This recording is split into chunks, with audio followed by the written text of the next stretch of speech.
समृद्ध सांस्कृतिक एवं ऐतिहासिक धरोहर को संजोए भारतीय गणतंत्र का बिहार प्रांत एकता में अनेकता का उद्गम स्थल माना जाता है। विश्व में शायद ही ऐसी कोई जगह हो जहां एक साथ चार धर्मों या फिर अलग-अलग मतों को मानने वाले अनुयायी एक साथ रहकर राष्ट्र को एक सूत्र में पिरोने के साथ-साथ मानवीय जीवन को आलोकित कर रहे हों। हिंदू, बौद्ध, जैन और सिख धर्मों के तीर्थों की प्रचुरता वाले बिहार प्रांत का प्राचीन नाम मगध था और इसकी राजधानी थी पाटलिपुत्र। बाद में इस राज्य का नाम बिहार पड़ा, जिसकी उत्पत्ति विहार शब्द से मानी जाती है, जिसका अर्थ मठ का तद्भव है। मगध साम्राज्य में यहाँ विहारों की बहुतायत थी, इसीलिए इस राज्य का नाम बिहार हो गया। इतिहास की दृष्टि से देखें तो कई बड़े प्राचीन समृद्धशाली साम्राज्यों का इस राज्य में उदय व पतन दोनों हुए। साथ ही इसकी राजधानी का नाम पाटलिपुत्र से पटना हुआ। गया, बोधगया, वैशाली, सीतामढ़ी, राजगीर, नालंदा, पटना आदि बिहार के ऐसे प्रमुख स्थान हैं जिनका ऐतिहासिक, सांस्कृतिक और धार्मिक दृष्टि से पूरे विश्व में प्रमुख स्थान है। गया का हिंदुओं के लिए पौराणिक महत्व है, तो यहाँ से 10 से 12 किलोमीटर दूर बोधगया दुनिया भर के बौद्ध अनुयायियों के लिए आस्था का केंद्र है। इसी क्षेत्र के वैशाली, पावापुरी, राजगीर आदि ऐसे क्षेत्र हैं जिन्हें जैन धर्म के कुल 24 तीर्थंकरों में से 22 को निर्वाण तथा 6 तीर्थंकरों को जन्म देने का सौभाग्य प्राप्त है। इसके साथ ही पंजाब से बाहर निकलकर सिख धर्म ने सबसे पहले यहाँ पांव पसारे। गुरु नानक देव और गुरु तेग बहादुर जी के लिए यहाँ की भूमि कर्मस्थली बनी, तो यहाँ की मिट्टी को गुरु गोविंद सिंह ने जन्म लेकर धन्य बनाया। बिहार की राजधानी पटना से मात्र 100 किलोमीटर दूर राजगीर एक मनोरम शहर है। हिंदुओं, मुसलमानों, जैन और बौद्धों के लिए एक अत्यंत महत्वपूर्ण तीर्थ स्थल है। पत्थरों को काटकर बनाई गई गुफाएं, बौद्ध अवशेष, जैन मंदिर और मुसलमान शासकों से जुड़े स्मारक राजगीर को एक अलग महत्व प्रदान करते हैं। कहते हैं कि कैवल्य ज्ञान प्राप्ति के बाद भगवान महावीर को सर्वप्रथम दिव्य ध्वनि यहीं विपुलांचल पर्वत पर ही सुनाई दी थी और 14 चतुर्मास राजगीर में ही बिताए थे। जैन व बौद्ध धर्मों का विकास इसी पावन शहर राजगीर में हुआ था, जिसका प्राचीन नाम राजगृह भी था। कहते हैं कि भगवान महावीर से पूर्व भी राजगृह का संबंध जैन धर्म से रहा है। रामायण काल में भगवान मुनि सुब्रत नाथ के गर्भ, जप, तप और ज्ञान ये 4 कल्याणक यहीं पर हुए थे। यहाँ भगवान आदिनाथ और वासुपूज्य स्वामी के अतिरिक्त 22 तीर्थंकरों के समवसरण आए थे। शायद इसीलिए राजगीर जैन भ्रमण संस्कृति का मूर्धन्य केंद्र रहा है।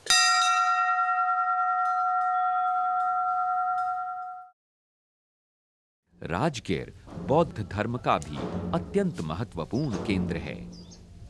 भगवान बुद्ध धम्म अर्थात धर्म के प्रचार के लिए कई बार इस नगर में आए थे और यहाँ लंबे समय तक ठहरे थे। आज राजगीर को हर धर्म और हर संप्रदाय की आस्था का केंद्र माना जाता है। जात पात और वैमनस्य की दीवारों को लांघकर आज भी हजारों श्रद्धालु यहाँ आकर इस पावन भूमि को नमन करते हैं। विश्वास की ऊष्मा और उष्ण जल में स्नान करना यहाँ आने वाले श्रद्धालुओं के मन को ठंडक प्रदान करता है। पहाड़ों की तलहटी में स्थित करंडा तालाब और 45 डिग्री तापमान का गर्म और पावन जल और इसमें स्नान करते श्रद्धालु मन ही नहीं तन के विकारों को भी दूर करने के विश्वास से यहाँ डुबकी लगाना जरूरी मानते हैं।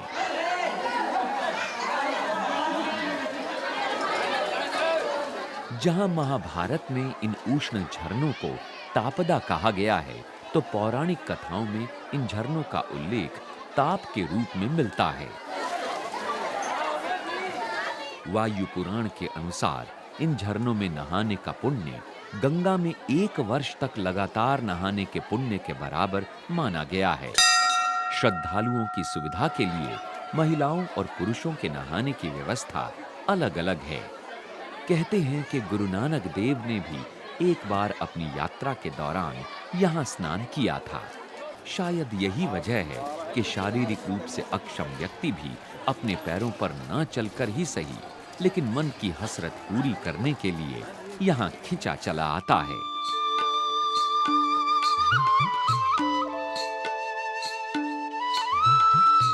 राजगीर स्टेशन से मात्र 6 किलोमीटर दूर वैभार पहाड़ में 2 गुफाएं श्रद्धालुओं को अपनी ओर आकर्षित करती हैं।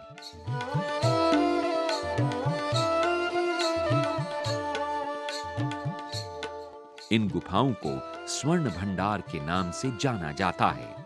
ऐसा माना जाता है कि इन गुफाओं में अभी तक मगध सम्राट श्रेणिक का स्वर्ण व उनका खजाना छुपा हुआ है। इन गुफाओं की शिलाओं पर अंकित शिलालेखों को लेकर मान्यता है कि जो इन संकेतों को समझ पाएगा वही स्वर्ण भंडार तक पहुंच सकता है।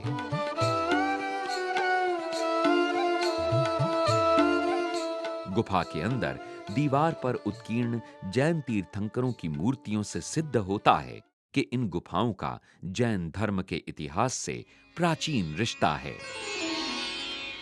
स्वर्ण भंडार से कुछ ही दूरी पर रणभूमि है। इस जगह को स्थानीय लोग अखाड़ा या जरासंध की रणभूमि कहते हैं। जरासंध का संबंध महाभारत काल से है, इसलिए माना जाता है कि यह वही रणभूमि है जहां भीम और जरासंध के मध्य महीनों तक मल्ल युद्ध हुआ था। इसके साथ ही मान्यता है कि इस रणभूमि की मिट्टी इतनी मुलायम थी कि कुश्ती की दुनिया में कदम रखने वाले पहलवान प्राचीन काल में अपने अखाड़ों में इसी रणभूमि की मिट्टी को बिखेर कर जीवन की शुरुआत करते थे। इसी रणभूमि में भीम ने जरासंध को बीच से फाड़कर 2 विपरीत दिशाओं में फेंककर जरासंध के अत्याचारी युग का अंत किया। रणभूमि से कुछ ही दूरी पर स्थित अजात शत्रु का किला और उसके बचे ये अवशेष भी इतिहास की एक लंबी गाथा को अपने आप में समेटे हैं। राजगीर, जो कभी मगध साम्राज्य की राजधानी होती थी, इस किले का निर्माण ईसा पूर्व 6ठी शताब्दी में मगध सम्राट अजात शत्रु ने कराया था। अजात शत्रु राजा बिंबिसार का उत्तराधिकारी और पुत्र था तथा पिता और पुत्र दोनों ही बौद्ध मत के अनुयायी थे। अजात शत्रु ने यहीं पर वेणुवन के समीप एक स्तूप का निर्माण कराया, जो अजात शत्रु स्तूप कहलाता है। हयंक वंश के मगध सम्राट अजात शत्रु द्वारा निर्मित पत्थर की इस संरचना का जिक्र बौद्ध ग्रंथों तथा विदेशी पर्यटकों के लेखों में भी किया गया है। राजगीर का विश्व शांति स्तूप बौद्ध धर्म की बेशकीमती ऐतिहासिक धरोहर है। रत्नागिरी पर्वत पर स्थित ये स्तूप वास्तुकला का बेजोड़ नमूना और राजगीर का पर्याय है। जापान बौद्ध संघ द्वारा निर्मित विश्व शांति स्तूप की ऊंचाई 120 फुट है और शीर्ष पर 10 फुट ऊंचा कमल कलश विराजमान है। इस स्तूप का व्यास 103 फुट है, जिसकी चारों दिशाओं में बुद्ध प्रतिमाएं स्थापित हैं। महात्मा बुद्ध की ये चारों स्वर्णिम प्रतिमाएं उनके 4 कर्मों जन्म, बुद्धत्व प्राप्ति, उपदेश प्रदान और मृत्यु के संदेश को प्रतीकात्मक रूप से बयां करती हैं।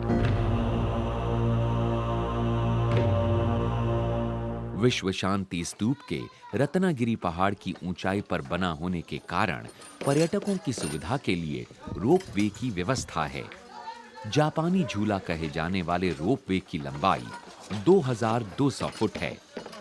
जापान बौद्ध संघ द्वारा निर्मित ये रोपवे देश का सबसे पहला रोपवे है। इस रोपवे में कुल 114 झूले हैं और केवल 8 मिनट एक तरफ के सफर में लगते हैं। स्तूप के अंदर मनोमुग्धकारी मंजूषा में 7 रत्नों सहित भगवान बुद्ध के अवशेष स्थापित किए गए हैं और मान्यता है कि भगवान बुद्ध अपनी दिव्य शक्ति के साथ भूमंडल पर एक बार पुनः अवश्य अवतरित होंगे।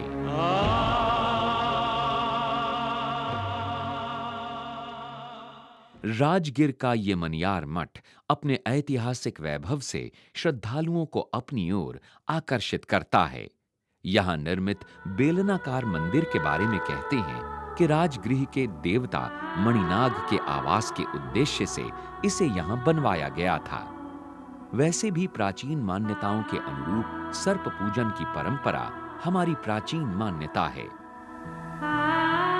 कुछ लोगों का कहना है कि ये स्थल मगध साम्राज्ञी रानी चेलना का स्नानागार था।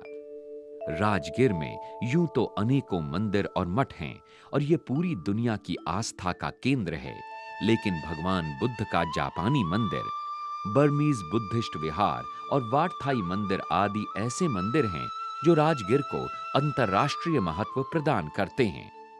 इसलिए पूरे विश्व के पर्यटक यहां देखे जा सकते हैं।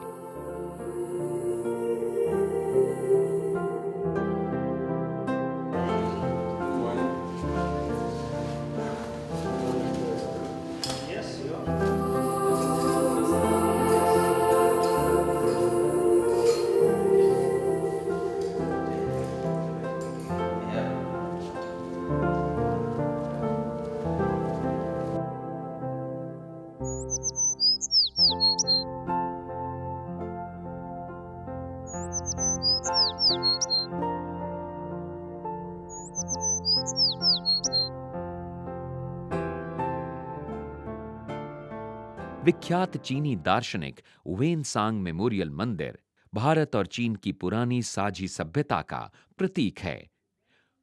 वेनसांग दुनिया के विशिष्ट महापुरुषों में से एक थे, जिनका महान उद्देश्य मानव जाति का कल्याण और मानव सभ्यता के उदात्त मूल्यों की व्याख्या करना था। इस मंदिर का निर्माण 7वीं शताब्दी में किया गया। वाट थाई मंदिर थाई संस्कृति और वास्तुकला की अनूठी मिसाल है। बौद्ध और थाई संस्कृति की साझी विरासत इस मंदिर को माना जाता है। वेणुवन के समीप वीरायतन मार्ग पर स्थित जापानी मंदिर में भगवान बुद्ध की श्वेत वर्ण की भव्य प्रतिमा देखी जा सकती है, जो मुख्य मंदिर के बाहर एक प्रांगण में स्थित है। जापान बौद्ध संघ द्वारा बनवाए इस मंदिर में भगवान बुद्ध के प्रिय शिष्य सारीपुत्र सहित अनेक भव्य जनों के दर्शन होते हैं। समूचे भारतीय उपमहाद्वीप की साझा विरासत की राजगिर अनुपम मिसाल है। इसीलिए यहां दुनिया भर से पर्यटक आते हैं।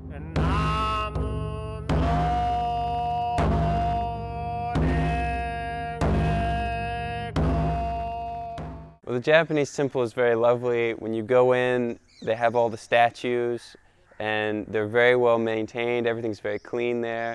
And there's this drumming going on all the time in the temple to Lord Buddha. And it's just great the way you can almost feel the huge drums that they have.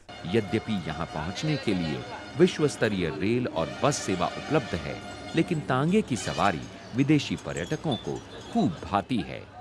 Rajgir के भोले भाले मेहनतकश लोग अतिथि देवो भव की भारतीय परंपरा से पूरी तरह से वाकिफ हैं। पर्यटन यहाँ के नागरिकों की आय का प्रमुख साधन है। सड़क पर चलता ये घोड़ा तांगा और घोड़े के पैरों की पगध्वनि किसी संगीत से तो कम नहीं, जो कभी हर गांव और हर शहर में गूंजती थी। आज यहां पहुंचने के लिए बिहार राज्य पर्यटन विकास निगम की आधुनिक व आरामदायक बसें भी पर्यटकों के लिए मौजूद हैं और विश्व स्तरीय होटल व रेस्टोरेंट भी यहां बन चुके हैं। इस प्रकार राजगिर आस्था ही नहीं, पर्यटन की दृष्टि से भी एक महत्वपूर्ण शहर बन चुका है। राजगृही अथवा राजगिर से मात्र 24 किलोमीटर दूर पावापुरी है, जिसका प्राचीन नाम पावा नगरी या अपापा नगरी हुआ करता था, लेकिन आज पावापुरी है। पावापुरी भगवान महावीर की निर्वाण स्थली होने के कारण सिद्ध क्षेत्र है। कहते हैं कि एक बार महावीर स्वामी निरंतर उपदेश देते हुए प्राणी मात्र को संबोधित करने इस पुण्य भूमि पर पधारे तो उन्होंने अपने अवधि ज्ञान से जान लिया कि आयु क्रम क्षीण होने जा रहा है, अतः अंतिम देशना कर देनी चाहिए। और भगवान महावीर स्वामी ने यहीं आकर अपना अंतिम कल्याणकारी उपदेश दिया और स्वाति नक्षत्र में अमावस के दिन कमलों से सुशोभित तालाब के मध्य भगवान ने महानिर्वाण प्राप्त किया। 72 वर्ष की आयु में 527 ईसा पूर्व कार्तिक बदी अमावस को भगवान महावीर की देशना का सार सत्य, अहिंसा, अचौर्य, ब्रह्मचर्य और अपरिग्रह सार्वभौमिक जीवन का आधार बना। भगवान महावीर का जन्म कुंडलपुर में माना जाता है। इनके बचपन का नाम राजकुमार वर्धमान था। इनके पिता सिद्धार्थ और माता का नाम रानी त्रिशला था। 30 वर्ष की आयु में राज वैभव त्याग कर राजकुमार वर्धमान आत्मशुद्धि व मोक्ष की तलाश में वन चले गए। 12 वर्ष तपस्या करने के बाद 42 वर्ष की आयु में राजकुमार वर्धमान से भगवान महावीर स्वामी होकर लौटे तो अहिंसा परमो धर्मः की अवधारणा का अवतरण हुआ।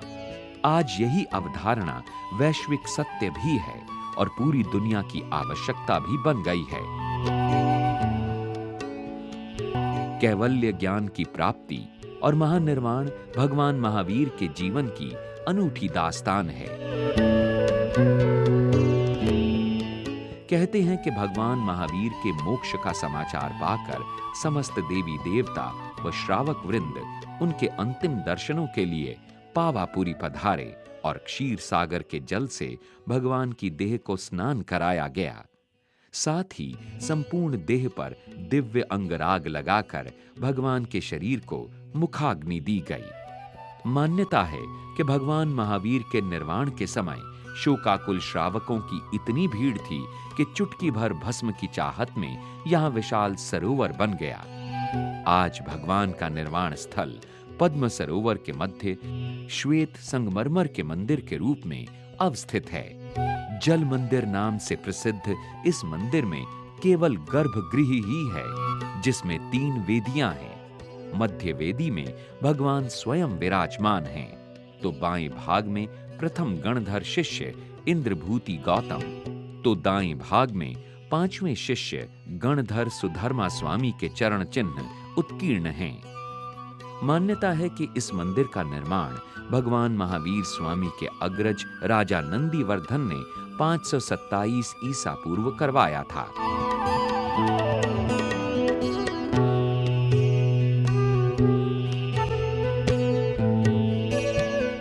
जल मंदिर के समीप ही एक और प्राचीन जैन मंदिर है। संवसरण मंदिर के नाम से विख्यात इस मंदिर में भगवान महावीर के चरण स्थापित हैं। आज बड़ी श्रद्धा से जैन ही नहीं अन्य धर्मों के लोग भी यहाँ आकर भगवान के चरणों को नमन करते हैं। धार्मिक और सांस्कृतिक दृष्टि से समूचा पावापुरी क्षेत्र पुण्य नगरी है। हवा से लहराती धर्म पताकाएं और इन पर अंकित भगवान का प्रतीक महावीर के अहिंसा और सत्य के संदेश को पूरे वायुमंडल में पूरे पवन वेग से प्रसारित करती नजर आ रही है। हवा में लहराते इन धर्म ध्वजों से पावापुरी का धार्मिक और सांस्कृतिक महत्व और भी पावन हो जाता है।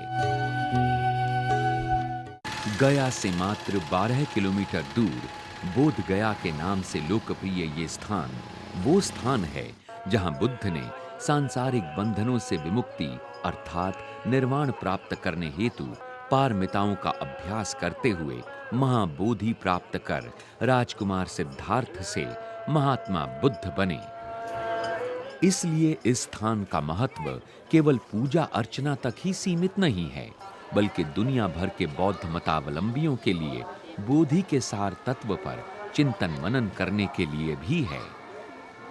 भारतीय उपमहाद्वीप सहित पूरे विश्व के बौद्ध धर्म में आस्था रखने वाले लोग आज ये अच्छी तरह समझने लगे हैं कि बोध गया मात्र एक पावन भूमि ही नहीं, बल्कि धम्म के चिंतन के लिए सबसे उपयुक्त स्थान है। भारत ही नहीं, श्रीलंका, जापान, चीन, म्यांमार, थाईलैंड, भूटान और तिब्बत आदि देशों के पर्यटकों के लिए बोध गया धार्मिक आस्था ही नहीं, बल्कि रोग निवारण केंद्र के रूप में भी मान्यता रखता है। ये है यहाँ का प्राचीन महाबोधि मंदिर, जो दुनिया भर के बौद्धों की आस्था का प्रमुख केंद्र है। इस मंदिर में भगवान बुद्ध की ध्यान मुद्रा में स्थित विशालकाय प्रतिमा पर्यटकों व श्रद्धालुओं को बरबस ही अपनी ओर आकर्षित करती है।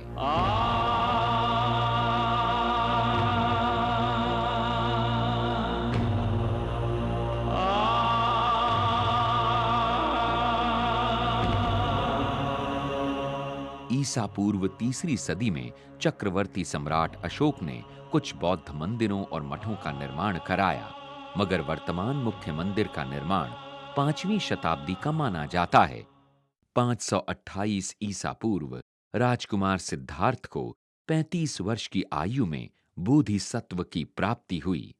इसी पीपल वृक्ष के नीचे, जो आज अपने पुण्य के बोझ से दबा हुआ प्रतीत होता है, इसी प्राचीन पीपल वृक्ष को बल्लियों की टेक के रूप में सहारा मिला है जनमानस की आस्था का, जिसकी टहनियां बौद्ध धर्म के प्रचार के रूप में श्रीलंका तक पुनर्स्थापित की गई हैं।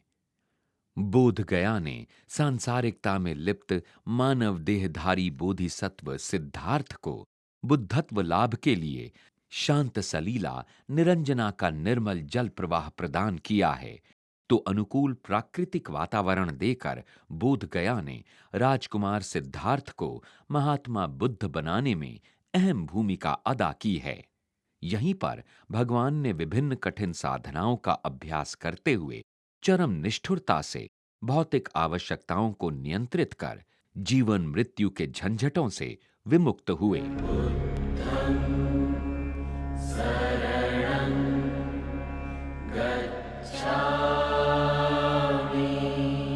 जीवन की भाग दौड़ से दूर देशी विदेशी पर्यटक जीवन के कुछ क्षण यहाँ आकर शांति पूर्वक बिताना चाहते हैं। जिंदगी की धूप छांव से दूर हर कोई यहाँ भगवान की शरण में आकर अपने इहलोक व परलोक को आलोकित करता दिखाई देता है। भारतीय जीवन शैली में धर्म और कर्म जीवन का आधार माने जाते हैं। प्रार्थना धर्म का उद्गम है। बोधिसत्व में जीवन को जन्म से नहीं, कर्म से महान बनाने का मार्ग प्रशस्त किया गया है। कर्म ही बौद्ध धर्म का सार माना जाता है।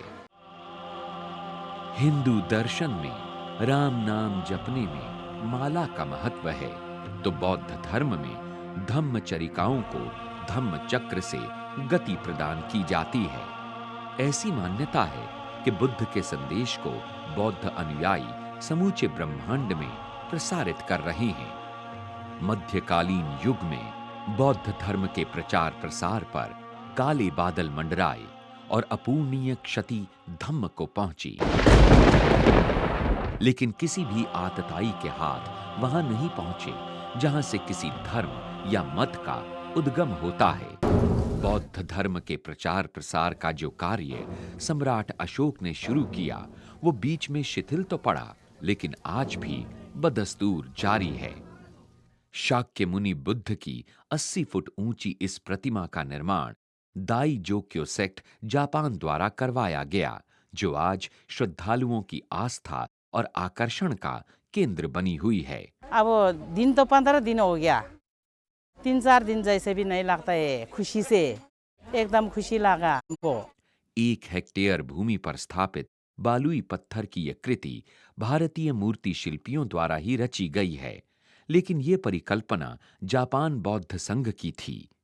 20 वर्ष पूर्व तक इस बौद्ध प्रतिमा को भारत की सर्वोच्च प्रतिमा होने का गौरव भी प्राप्त था।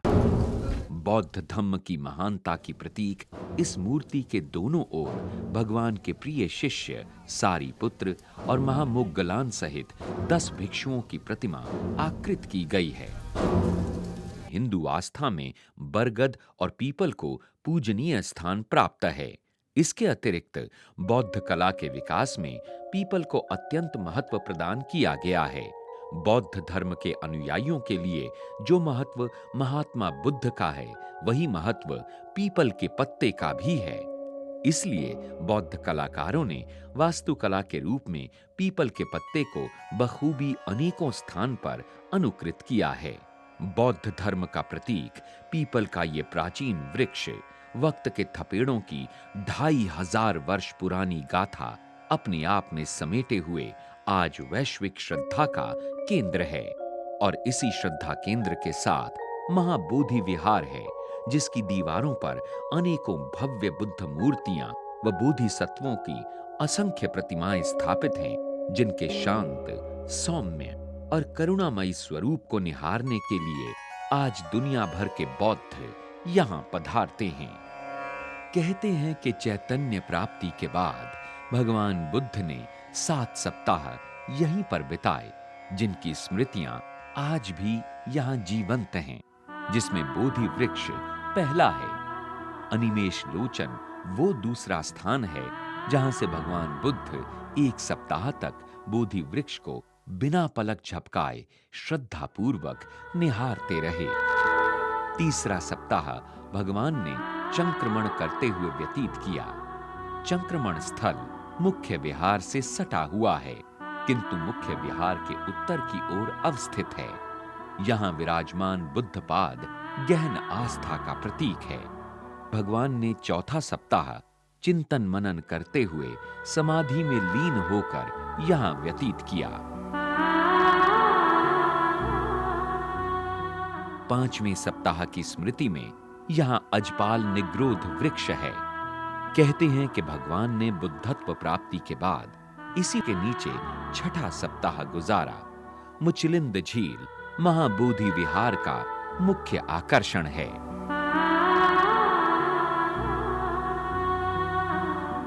कहते हैं कि भगवान बुद्ध जब समाधि में लीन थे तो झील के तल से नागराज मुचलिंद निकलकर आए, ताकि भगवान बुद्ध बिना किसी व्यवधान के समाधि में लीन रह सकें।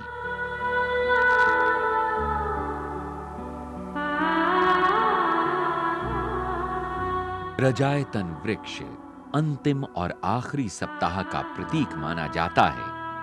इसी कुशाघास पर बैठकर भगवान बुद्ध को बोधिसत्व की प्राप्ति हुई थी।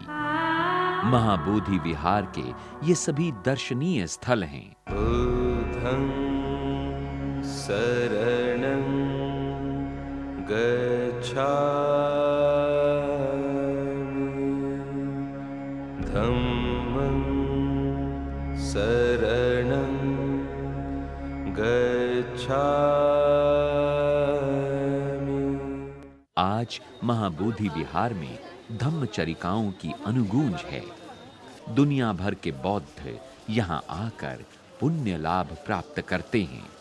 आज भी बुद्ध केश की कथा के अनुसार बौद्ध अनुयायियों के सिर पर बाल नहीं है, जिसके पीछे मान्यता है कि वनगमन के उपरांत राजकुमार सिद्धार्थ ने अपने केश तपस्सु और भल्लिक को भेंट कर दिए थे। संघ में आज भी प्रार्थना के नियमों का पालन उसी प्रकार हो रहा है, जिस प्रकार भगवान के जीवन काल में उठते बैठते या सभा में सम्मिलित होते हुए किया जाता था।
बौद्धों के आचरण व वेशभूषा की गंभीरता उसी प्रकार परंपरागत रूप से चली आ रही है जो आज धम्म की पहचान है। शाक्य वीर सम्राट अशोक को बौद्ध धर्म से अत्यंत लगाव था और महात्मा बुद्ध की कल्याणप्रद शिक्षाओं से प्रभावित होकर महाबोधि विहार में उन्होंने अनेक कार्य कराए। अशोक स्तंभ स्थापित कराया। इसे गया गज के नाम से पुकारा जाता है। आज बौद्ध धर्म के अनुयायी दुनिया भर में हैं। यही कारण है कि भारत के बोध गया में समूची दुनिया के दर्शन होते हैं। थाईलैंड, चीन, तिब्बत, भूटान, जापान, बांग्लादेश आदि अनेक राष्ट्रों के बौद्ध प्रेमियों के यहाँ बौद्ध मठ बने हुए हैं, जिसका अर्थ ये भी माना जा सकता है कि धम्म ने मानव जाति को जोड़कर वसुधैव कुटुंबकम की भारतीय अवधारणा को अंगीकार किया है। थाईलैंड की विशिष्ट पगोडा शैली में बना बौद्ध विहार बोध गया का दर्शनीय स्थल है, तो जापान का इंडोसान निप्पोनजी बुद्ध विहार जापानी काष्ठकला का नायाब नमूना है। आज सभी बौद्ध विहारों में श्रद्धालुओं की जो आस्था है वो प्राचीन बौद्ध थाती को अपनी अस्मिता से जोड़कर भारत को गौरवान्वित कर रही है।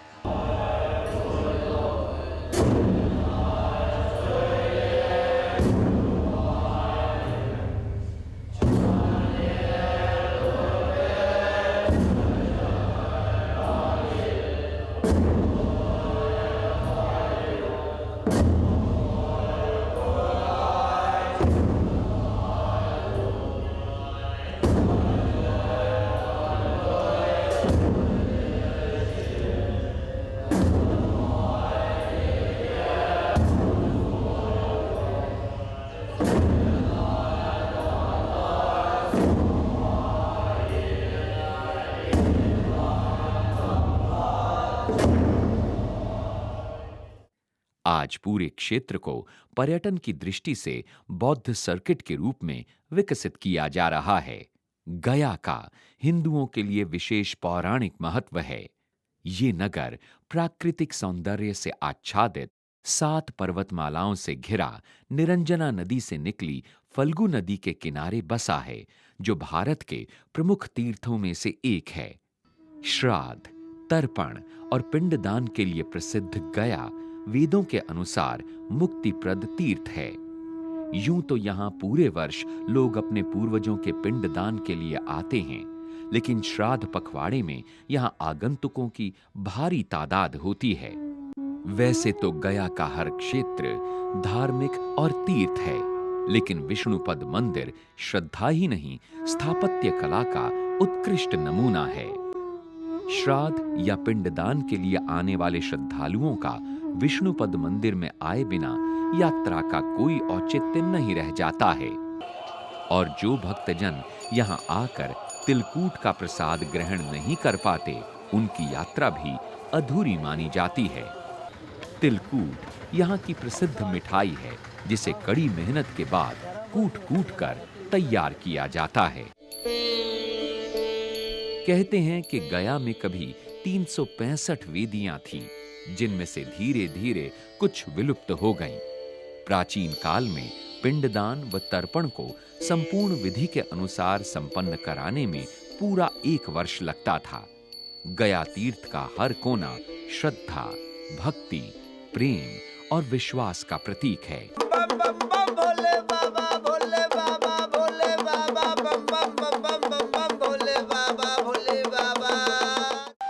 गया का एक अन्य मंदिर भी श्रद्धा का केंद्र है, और वो है सीता मंदिर। इस मंदिर में सीता जी के जन्म से जुड़ी गाथा को मूर्ति के रूप में दिखाया गया है। इस प्रकार गया का तीर्थ के रूप में ऐतिहासिक व पौराणिक महत्व उजागर होता है। कोल्हुआ वैशाली क्षेत्र का ऐसा ही समीपवर्ती क्षेत्र है, जो कभी वैशाली का अभिन्न अंग होता था। यहाँ पर प्राचीन वैशाली के भग्नावशेष मिलते हैं और भगवान बुद्ध के जीवन से कोल्हुआ का संबंध स्थापित होता है। भगवान बुद्ध के जीवन की 8 प्रमुख घटनाओं में से एक घटना यहीं घटी थी और वो थी प्रमुख वानर ने उन्हें यहां पर मधु भेंट किया था। इसके अतिरिक्त भगवान बुद्ध ने यहाँ कई वर्षा मास व्यतीत किए और भिक्षुणियों को संघ में प्रथम बार प्रवेश की अनुमति यहीं पर प्रदान की थी। यहाँ एक जलाशय भी है जिसकी पहचान मरकट हद के रूप में की गई है। 65 मीटर लंबे व 35 मीटर चौड़े इस सरोवर को भिक्षुणियों के लिए ही स्नानार्थ बनवाया गया था, जिस पर आज भी घाट निर्मित है। यहाँ एक स्तूप और 11 मीटर ऊंचा बलुए पत्थर का स्तंभ भी है। यद्यपि इस स्तंभ पर कोई अभिलेख अंकित नहीं है, फिर भी इतिहासकार इस स्तंभ को सम्राट अशोक के प्रारंभिक स्तंभों से जोड़कर देखते हैं, जिस पर शेर आकृत किया गया है, जिसकी स्थापना काल गणना के अनुसार ईसा पूर्व 3री शताब्दी मानी गई है। कोल्हुआ के समीप ही है कुटागार शाला, जो उस स्थान की द्योतक है जहां भगवान बुद्ध वैशाली में वर्षा मास व्यतीत करने के क्रम में प्रवास किया करते थे। शुंग व कुषाण काल में यह स्थान चैत्य गृह कहलाता था। गुप्त काल के बाद इसे एक विहार के रूप में निर्मित किया गया। यहीं पर स्वास्तिक विहार भी है, जिसमें दाएं बाएं 3-3 कमरों का प्रावधान है। स्वास्तिक के आकार में निर्मित ये प्राचीन वास्तु वैभव की मिसाल कही जा सकती है।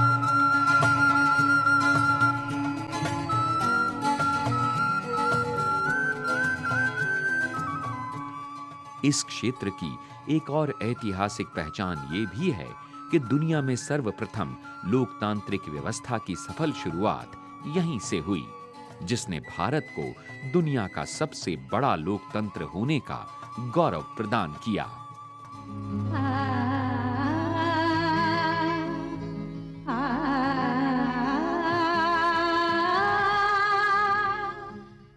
नालंदा ऐसा ही ऐतिहासिक स्थल है जिसने पूरी दुनिया को आलोक प्रदान किया।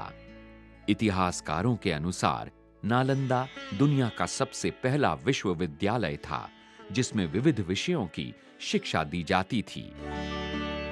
हीनयान और महायान संप्रदायों के धार्मिक ग्रंथ हेतु विद्या अथवा न्याय, शब्द विद्या अथवा व्याकरण, चिकित्सा विद्या यानी आयुर्वेद आदि शामिल थे।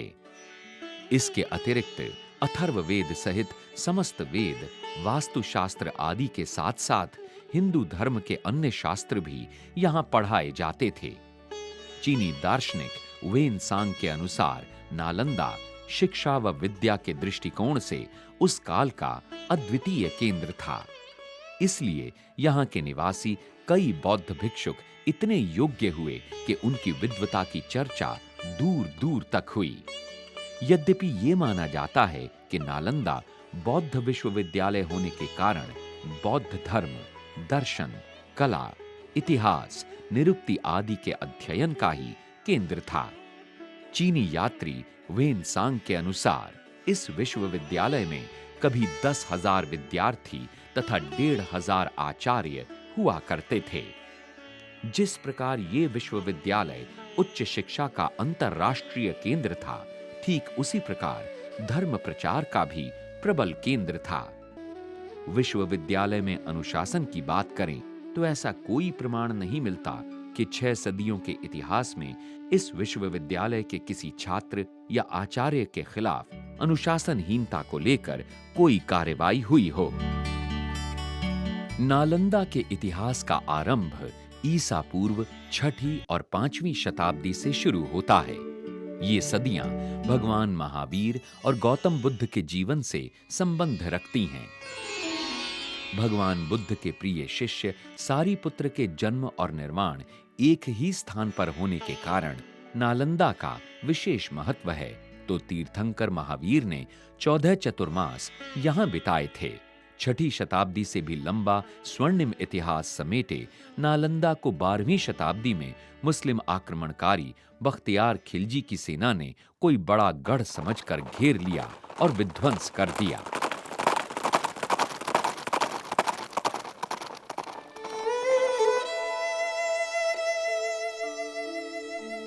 इस आक्रमण के बाद नालंदा का स्वर्णिम युग रसातल की ओर लौट गया।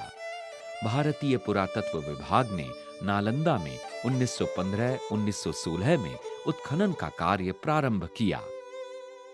उत्खनन में प्राप्त मूर्तियों और शिलालेखों से नालंदा का गौरव एक बार फिर पूरी दुनिया के सामने आया और पूरे विश्व के लिए नालंदा आकर्षण का केंद्र बना। आज प्रतिवर्ष यहां हजारों पर्यटक आते हैं और नालंदा के खंडहरों के दर्शन कर यहां की सांस्कृतिक महत्ता को नजदीक से जानने की कोशिश करते हैं।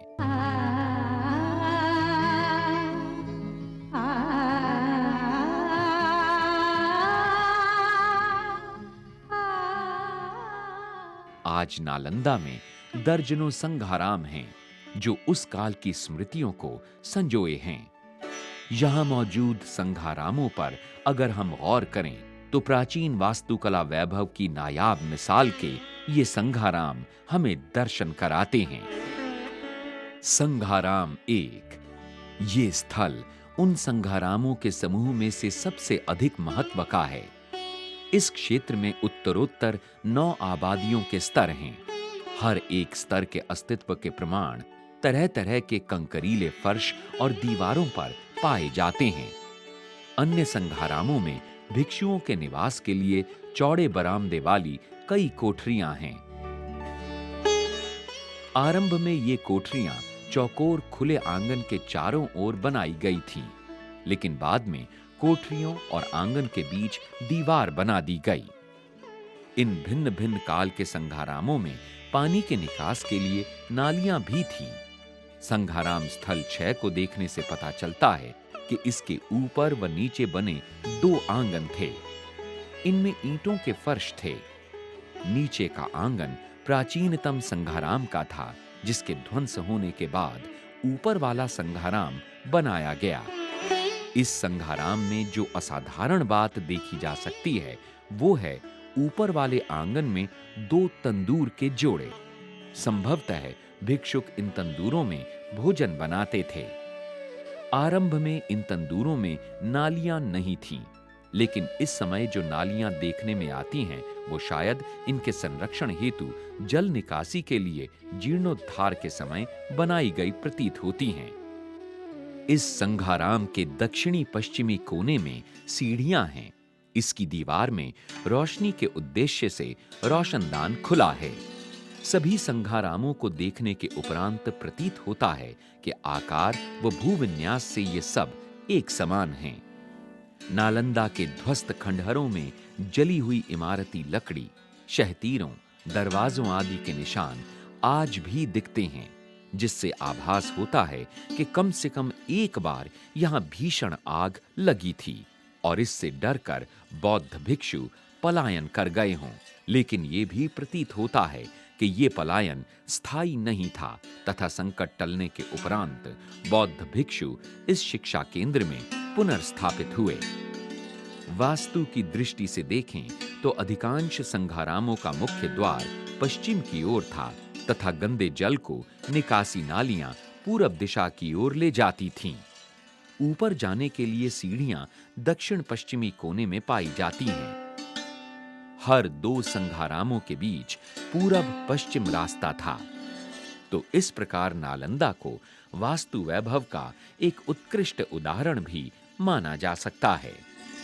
इतिहास का काम प्राचीन धरोहर का संग्रह कर देना मात्र ही नहीं होता, बल्कि अतीत के उस स्वरूप का दर्शन कराना भी है जो राष्ट्र के भविष्य का पथ प्रदर्शन करता है। नालंदा के खंडहर इतिहास के इस आदर्श की पुष्टि इस प्रवीणता के साथ कर रहे हैं कि आज देशवासियों के हृदय में नालंदा की प्रेरणा अनुप्राणित हो रही है। नालंदा को छोड़ आज दुनिया भर में ऐसी कोई ऐतिहासिक और सांस्कृतिक धरोहर नहीं है जिसमें ऐसी सामर्थ्य हो कि एशिया के राष्ट्रों को सांस्कृतिक एकता के सूत्र में पिरो सके। आज नई उम्मीदों का सूर्य नालंदा में उदय हो रहा है, जिसका स्वर्णिम प्रकाश खोए स्वाभिमान को पुनर्उदित करेगा। विश्व के प्राचीनतम नगरों में गिना जाने वाला पटना सोन, पुनपुन व गंगा नदी के संगम पर बसा है। प्राचीन काल में इस नगर को कुसुमपुर तो कभी पुष्पपुर या फिर कभी पाटलिपुत्र तो कभी अजीमाबाद के नाम से जाना जाता था। आज पटना का धार्मिक महत्व भी इतिहास से नाता रखता है। पटना साहिब सिख धर्म का बड़ा तीर्थ स्थल है। जिस प्रकार ननकाना साहिब में गुरु नानक देव जी के अवतार धारण करने से सिख धर्म का उद्गम माना जाता है, उसी प्रकार पटना में 10वें गुरु श्री गुरु गोविंद सिंह जी के अवतार धारण करने से खालसा पंथ का प्रारंभ माना जाता है। सिख इतिहास में जिक्र किया गया है कि पटना साहिब में ही गुरु साहिब ने लंगर परंपरा की शुरुआत की थी, जो आज सारी दुनिया में सिख धर्म की सेवा और पहचान की प्रतीक बन चुकी है और आज भी बदस्तूर जारी है। सिख धर्म में ये भी माना जाता है कि हर एक सिख को अपने जीवन में एक बार कम से कम तख्त हरमंदिर जी पटना साहिब में आकर दर्शन जरूर करने चाहिए, क्योंकि यहाँ पर गुरुजन अपने भक्तों का इंतजार करते हैं। इस प्रकार पूरी सिख कौम के लिए पटना साहिब आस्था का केंद्र ही नहीं बल्कि सिख धर्म का मूल भी है और गुरु का घर भी है। इसके साथ ही पटना को श्रेय जाता है कि पंजाब से बाहर निकलकर सिख धर्म ने यहीं पर अपने पैर पसारे और सिखों को कड़ा, कच्छा, केश, कृपाण और कंघा रखने का गुरु ने आदेश कर खालसा पंथ की स्थापना की।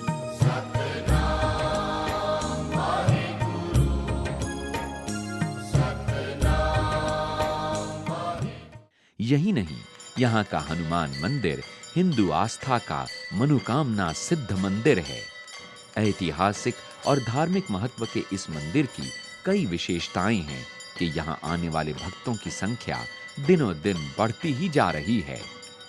इस मंदिर में हनुमान जी की 2 मूर्तियां स्थापित हैं, जिनको लेकर मान्यता है कि एक स्वरूप परित्राणाय साधुनाम अर्थात श्रेष्ठ जनों की रक्षा और दूसरी विनाशायश्च दुष्कृताम अर्थात दुष्ट जनों के संहार की प्रतीक हैं। भारत में पटना का ये हनुमान मंदिर ऐसी विशेषता वाला है जिसकी समस्त दान राशि को जन कल्याण में खर्च किया जाता है।